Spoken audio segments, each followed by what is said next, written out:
आप क्या चाहते हैं मैडम आज का? मैं आज ये चाहती हूँ कि आप भोले शंकर की कथा सुनाओ। अच्छा जी। भोले शंकर इतने भोले क्यों हैं? अच्छा, ये वाली कथा सुननी है कि हाँ भोले जी। शंकर भोले क्यों हैं? हाँ उनको क्यों भोले नाथ भी कहता है? जय जय भोले, हाँ। हर हर भोले, है ना? हाँ जी, हाँ। तो हर हर महादेव करते हैं। हाँ। हर हर हर महादेव। महादेव।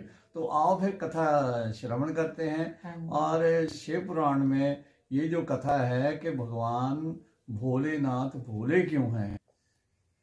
नमस्कार जी, आप सबका बहुत बहुत हार्दिक स्वागत है। आज का जो पॉडकास्ट हम अपनी मैडम जी के साथ कर रहे हैं। तो मैडम जी, आज का जो हमारा विषय है, टॉपिक है, वो बड़ा इंटरेस्टिंग है। हाँ जी। तो पहले आपके तो मन। आपको बधाई बहुत। अच्छा जी। सभी योग ब्लॉग देखने वालों को बहुत बधाई। काशी का जो भगवान विश्वनाथ का जो आया है नया समाचार, हाँ। जो पूरे का पूरा विश्वनाथ का मंदिर जो है हाँ। हमारा सनातन धर्म वालों का है या हाँ। सारे दुनिया वालों का है। हाँ। ये तो बहुत बहुत बधाई है। बहुत बहुत बधाई है ना, सबको बहुत बहुत बधाई है। हाँ। और ये कई सालों के बाद, लगभग 30 साल के बाद ये मुड़ के पूजा का अधिकार हमें मिला है। हाँ। पर आप जब गए थे वहां पर पिछली बार, अभी थोड़े पिछले साल के बाद गई थी, तो आपने शंकर भगवान के भोलेनाथ का मंदिर के साथ है ये वाला हिस्सा भी देखा था? ये देखा नहीं, दीवार है उधर, दीवार है उधर पड़ी। पर अभी जो नया मंदिर बना है वो तो बड़ा सुंदर है। बहुत सुंदर है। अच्छा शिवलिंग बहुत सुंदर, बहुत बहुत खुला, बहुत जो कॉरिडोर बनाया हुआ है ना, वहां से गंगा से स्नान करो और सीधे आओ कॉरिडोर से, और आगे आके सीधे भगवान के दर्शन करो, भोले शंकर के। बहुत खुला है वहां बना हुआ। नहीं, बीच बीच में ये बातें भी करेंगे आपने क्या क्या देखा, लेकिन आज आपके मन में क्या है? मैं ऐसे बोल रही हूँ, शास्त्री जी आप कोई ना कथा सुनाओ। कथा सुनाए शंकर भगवान की। तो आप क्या चाहते हैं मैडम आज का? मैं आज ये चाहती हूँ कि आप भोले शंकर की कथा सुनाओ। अच्छा जी। भोले शंकर इतने भोले क्यों हैं? अच्छा, ये वाली कथा सुननी है कि भोले शंकर भोले क्यों हैं? उनको क्यों भोले नाथ भी कहता है? जय जय भोले, हर हर भोले, है ना? तो हर हर महादेव करते हैं। हर हर महादेव। तो आओ फिर कथा श्रवण करते हैं। और शिव पुराण में ये जो कथा है कि भगवान भोलेनाथ भोले क्यों हैं, इनको क्यों भोले कहा जाता है, क्यों इतने हैं? क्योंकि इनको किसी चीज की कोई इच्छा नहीं है। भक्त जिस भी भावना से इनकी भक्ति करते हैं तो ये प्रसन्न हो जाते हैं, और इतनी जल्दी प्रसन्न हो जाते हैं, उसका कोई कारण नहीं पूछते कि क्या रीजन है, व्हाट इज द रीजन, क्या कारण है, ये पूछते नहीं। चाहे देवी देवता है, चाहे राक्षस है, कोई छोटा बड़ा, इनको नहीं इससे मतलब होता है। तो ये बड़े प्रसन्न हो जाते हैं, और जल्दी ही इनका भोलापन इतना है कि प्रसन्न हो जाते हैं। एक आजकल जैसे ठंड का मौसम है या कोई और, तो हम लोटा भर के जल का लेते हैं, चढ़ा लेते हैं, उसी में खुश हो जाते हैं। और इनको चढ़ाते क्या है? बेल पत्ते, जो जितने कड़वे होते हैं, बेल पत्ते चढ़ाते हैं, भांग चढ़ाते हैं, धतूरा। और धतूरा जो है इतना कड़वा होता है कि मुझे पता है, एक बार किसी को धतूरे के बीज किसी ने खिला दिए थे तो कई दिन वो अपसेट रहा था। एक गांव की बात है, तो लेडी थी शायद और उसके घर वाला था, तो कई दिन बाद में पता लगा कि धतूरे के बीज इतने होते हैं, तो किसी को भी भूल के ऐसी गलती नहीं करनी है। तो वो वाले फल भी इनको अच्छे लगते हैं, तो बेल पत्ते चढ़ाते हैं हम। और इससे प्रसन्न हो जाते हैं। इससे भोला कोई नहीं होता। हमें कोई ऐसी कड़वी चीज दे और खाओ तो हम इतने भोले तो नहीं है कि खा, इसलिए भोले हैं। और इसलिए भी भोले हैं, देखो शंकर भगवान ने जब बार बार पार्वती के कहने पर कि मेरे पास कोई ढंग का घर नहीं है, बैकुंठ में विष्णु भगवान के इतना सुंदर भवन है, इंद्र देवता के पास इंद्र लोक में है, ब्रह्म लोक में ब्रह्मा जी के पास है, सभी देवताओं के सुंदर भवन है, तो मुझे भी एक सुंदर सा घर बनाना है, शमशान में नहीं रहना है। शिवपुरी में हर वक्त रहते हो आप, अपने जो अपने वहाँ की भस्म लपेटे रहते हो, तो मुझे ऐसा नहीं चाहिए। बड़ी मतलब ना जैसे ना बेइज्जती महसूस होती है। अब भोले कितने हैं ये देखो, बार बार कहने के बाद, क्योंकि स्त्री हट होता है, तो आज को आपको तो कथा भगवान की सुना रहे हैं, इसमें कोई हट वाली बात नहीं है। तो विश्वकर्मा जी को बुलाया और विश्वकर्मा जी से कहा कि ऐसा सुंदर भवन बनाओ जो त्रिलोकी में किसी के पास ना हो। फिर उन्होंने लंका में सोने की लंका बनाई, सोने की लंका, सारा सोने की लंका। आप रामायण में भी पढ़ते हो और सभी पुराणों में पढ़ते हो कि सोने की इतनी भव्य लंका बनाई कि देखने वाली थी। अब जब घर बन जाता है, भवन बन जाता है, तो उसकी पूजा प्रतिष्ठा भी होती है। प्रतिष्ठा होती है कि वहां पर हवन यज्ञ वगैरह किया जाए। तो जैसे अभी राम भवन की प्रतिष्ठा हुई है, मूर्ति प्रतिष्ठा भी होती है और उस भवन की भी प्रतिष्ठा होती है। तो ऋषि विशर्मा जी को बुलाया गया और उनसे विधिवत पहले पाठ होता है, फिर रोज पूजा होती है, पाठ होता है और उसके बाद हवन होता है। हवन जब संपूर्ण हो गया, घर की सभी तरह से शुद्धि कर दी गई उस भवन की, लंका की, तो भोले शंकर ने कहा कि अब ऋषि विशर्मा जी से कि अब सारा ये संपूर्ण हो गया। कहते हैं हाँ जी। कहते फिर दक्षिणा, बिना दक्षिणा से संपूर्ण नहीं होता। ये बात आप समझ लो, ब्राह्मण को जब तक आप दक्षिणा नहीं दोगे और उतनी दोगे कि वो प्रसन्न होकर के आपको आशीर्वाद दे, तब जाकर के आपका विधिवत वो पूर्ण होता है कार्य। तो वो कहने लगे नहीं भोलेनाथ, आपसे क्या दक्षिणा लेनी है, आप तो स्वयं परमात्मा हो। कहते नहीं नहीं, दक्षिणा तो जरूर देनी है। कहते फिर दे दोगे जो मैं मांगूंगा? कहते बिल्कुल दे देंगे। कहते अपनी धर्म पत्नी से पूछ लो, जैसे कोई आपसे पूछे आपके घर का मुहूर्त करवाएं, तो वो कहने लगे फिर सुनाओ, फिर इसको जो ये मांगेगा ये दक्षिणा में दे दें? कहते हाँ हाँ दे दो, आप त्रिलोकी नाथ हो। तो उसने कहा कि हे भोलेनाथ, आप भोले हो तो ये सोने की लंका ही मुझे दक्षिणा में दे दो। और थोड़ा भी उन्होंने सोचा नहीं, संकल्प कर दिया। ऐसे भोले हैं वो। ये बड़ी दिव्य कथा है। कोई एक रुपया भी देना हो ना, या 10 रुपये 50 रुपये 100 बार सोचता है कि मैंने देने कि नहीं देने, और सोने की लंका दे दी। अब बताओ श्रीमती जी, इससे भोले नहीं हो सकते, इससे भोला कोई हो सकता है? नहीं हो सकते, ऐसे भोले हैं भोले शंकर जी। तो आज श्रीमती जी का प्रश्न था, और प्रश्न और भी होंगे कि और तो नहीं? हाँ, और ये है कि पार्वती, उमा भी बोलते हैं पार्वती, पार्वती नाम क्यों पड़ा गौरा का? बिल्कुल, ये कथा आपको सुनाते हैं क्योंकि जब सती का शरीर था तो राजा दक्ष के यज्ञ में, अपने पिता के यज्ञ में, ये शरीर उन्होंने योगाग्नि के द्वारा वहां जला दिया था।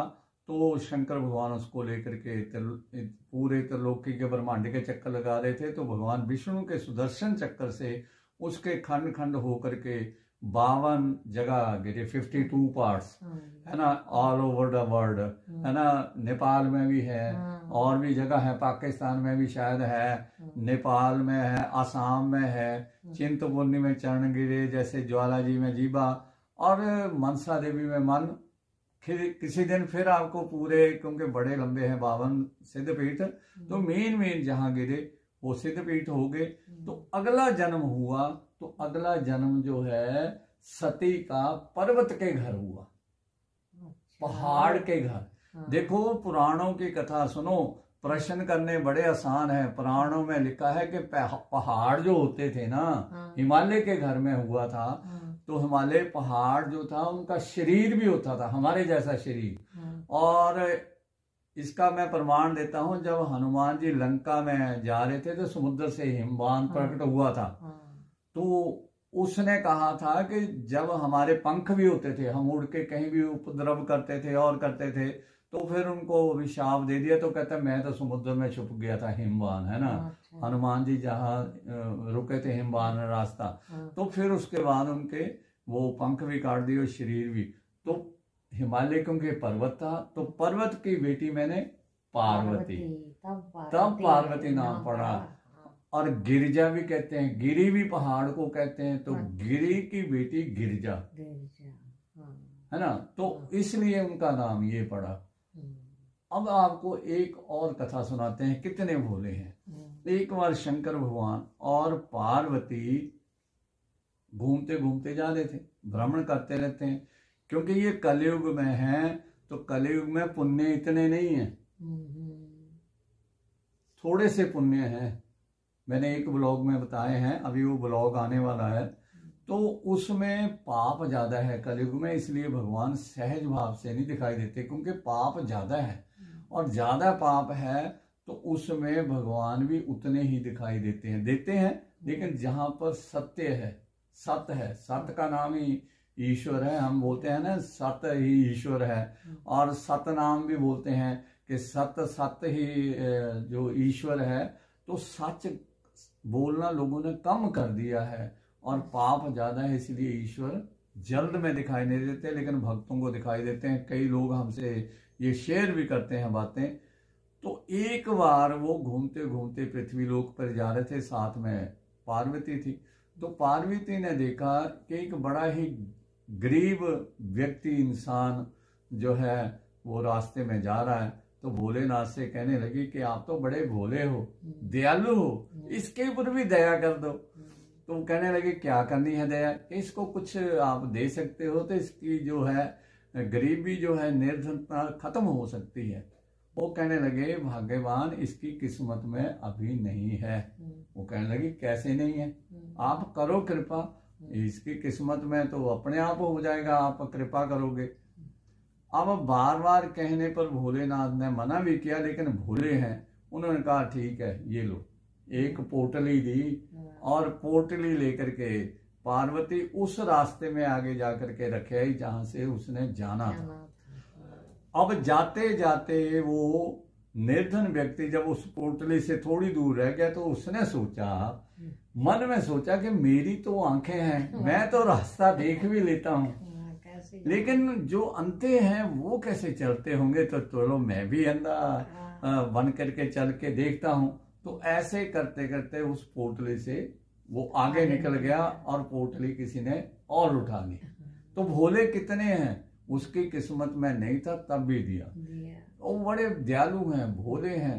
और इस प्रकार से अगर शंकर भगवान की कोई आराधना करता है, जैसे पार्वती ने की अगले जन्म में, और फिर गौरा ने जब तपस्या की है, और तपस्या के बाद क्योंकि उनका वर्ण जो है मतलब विवाह जो है भोले शंकर के साथ हो गया है, तो तब जा करके उनका नाम गिरजा, गौरा से गिरजा। गौरा तो छोटी बेटी थी तब उसका नाम गौरा था।